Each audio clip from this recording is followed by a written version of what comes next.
So, masasabi ko dito, this little machine proves that you can have fun, practicality that won't break your price tag. If you're a beginner rider and you're in 2025, kailangan mo itong pag-isipan. Isa ito si Honda Navi sa mga napagtatanungan dyan sa comment section ko. Maganda ba itong motorcycle na to na mukhang naka-manual pero ang totoo niyan is automatic tong motorcycle na to. With the price around 55,000 to 58,000, depende na rin yan sa pricing ng dealers mo.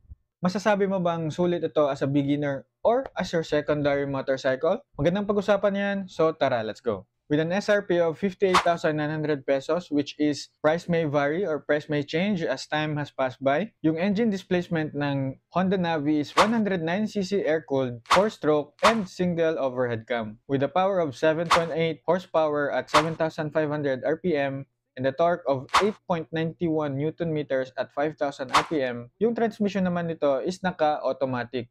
If makikita mo yung manubela nito, yung lever na makikita mo dito is dalawa. So, mag-a-assume ka na parang naka-manual ka na motorcycle, which is left yung clutch, right yung front brake. But ang totoo niyan is ang left lever nito is for the rear brake and front naman is for the front brake. And sa foot peg nito, wala ka makikita dito foot brake or yung gear shifter niya. Marami ding magugustuhan tong motorcycle na to because its starting options, meron siyang electric start option and meron din siyang kick start option. So, sobrang ganda nito if mahirapan ka magpaandar nito sa iyong push start. Medyo magkakatulong nga lang no kasi naka-curve ito for this kind of motorcycle. But is it? Pag-usapan natin yan mamaya. Yung fuel capacity naman nito is naka 3.5 liters. So, it's a big compliment because makikita naman natin tong motor na to is hindi ganyang kalaki. Maliit talaga siya and it's a very beginner friendly. Pero sa kanyang kaliit na klaseng motor, kumasya yung 3.5 liters, it's a big compliment talaga sa akin for this kind of motorcycle. So, good job sa'yo dyan, Honda Navi. Tara, pagpatuloy natin.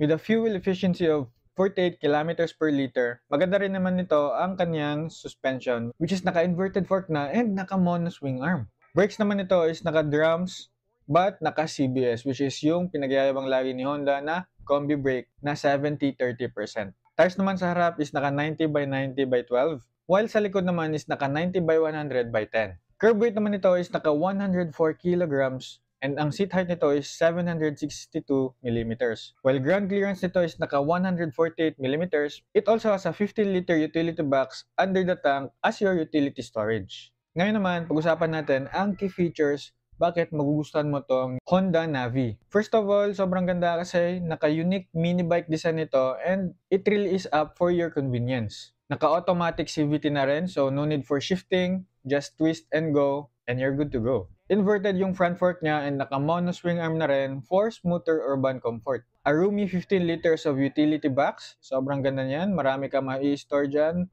like sapatos ba? Or yung raincoat mo if ever medyo maulan yung panahon, or even your groceries or essentials na sa tingin mong kakasya naman. It also is available in a lot of colors like Ranger Green, Patriot Red, and Sasha White. Now, let's talk about the advantages and disadvantages of this motorcycle. First advantage na makikita mo dito is that it's a wallet-friendly one because it is only priced around 60,000 pesos. It may have 58,000 or let's say 60,000 kasama na yan sa mga need mong i-fill up like yung ORCR yata. So, may ganyang slight charges talaga if ika-cash mo yung motorcycle. Next naman is that it is really one of the most beginner-friendly motorcycle. Bakit ko masasabi yon? First of all, because it is lightweight, it has a low seat height, and it's very easy to ride, not just because it's an automatic, but because sobrang okay ito ipang maneuver mo. So, sobrang pwede ito ipang harabas, especially if beginner ka and gusto mong matuto magmotor. Last but not the least na advantage ng motorcycle na to is that it really is practical and efficient. It is really great for fuel economy and built-in storage for a superb day-to-day errands mo or even for your work basis. Siguro makikita kong disadvantage nito is that ang kanyang modest power output. But in reality, this motorcycle is not meant for very great power, but it is more on the day-to-day purposes of your life. Because we all know this motorcycle is best suited for city rides, but not on highway speeds. Although capable sa highway, kayang-kaya niya, but iba talaga ang medyo mas malaking motorcycle, di ba? Next siguro na makikita natin dito is that it has basic features. No LED lights, no ABS, or even fuel injection. Siguro ang masasabi rin natin dito is that it uses drum brakes and analog gauge in 2025. If you're a beginner rider and you're in 2025, kailangan mo itong pag-isipan. And last but not the least na makikita kong disadvantage ng motorcycle na to is its small wheels. Small wheels will limit you on rough roads and it is not ideal for uneven terrains. So makikita natin that this motorcycle has its limitation due to its pricing as well. Or even due to its model itself na it has its own audience. And if we talk about road condition capabilities, Navi is excellent for navigating urban environments. And especially sa mga medyo hindi maluluwag na daan. With Navi's compact frame and lightweight, it also makes commuting a breeze. However, the small wheels and lower ground clearance, which is 148mm, it means it performs best on smoother roads. It is not ideal na gamitin mo yung Honda Navi sa mga rough road or kahit nasa mga unpaved terrain na mga daan. So ang verdict nito, the Honda Navi 110 delivers sheer practicality wrapped in fun packaging. It's not about the speed or high-tech features na magiging capable ng klaseng ganitong motor. But this kind of motorcycle is for those na naghahanap ng reliability, budget-friendly, and charming for your daily ride, especially if gagamitin mo to from place A to place B or work,